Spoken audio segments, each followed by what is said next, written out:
সাত ভাগে কুরবানি দেওয়া যাবে কি? জি না। সাত পরিবার আর সাত ভাগ এক নয়। সাত পরিবারের পক্ষ থেকে একটা গরু কুরবানি করার কোনো হাদিস দুনিয়াতে নেই। 7 জনের পক্ষ থেকে আছে। কেন ভাগ করতে যাবেন? বিপদে পড়বেন কেন? টাকা বেশি আছে, রাজস্থান থেকে উঁট নিয়ে আসেন। টাকা কম আছে, গরু জবাই করেন। তার চেয়ে কম আছে, খাসি জবাই করেন। তার চেয়ে কম আছে, ছাগি জবাই করেন, যেগুলো বাচ্চা দেয়।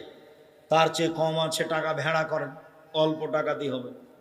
রাসূলের সুন্নাত অনুযায়ী থাকেন। আর কেউ যদি আপনাদেরকে বলে, কে বলবে চলবে না, তো বলুক। আমি 26 বছর থেকে ফতোয়া লিখছি। কতদিন থেকে? 26 বছর থেকে, এ হাত দিয়ে। আর 6 বছর থেকে ফতোয়া বোর্ড পরিচালনা করি। আমার বিদ্যা কম, চর্চা করি বেশি। আমি ইতেসাম পত্রিকার নিজে আমি সভাপতি। ইতেসাম পত্রিকার একটা পত্রিকার 50টা প্রশ্নের উত্তর আছে।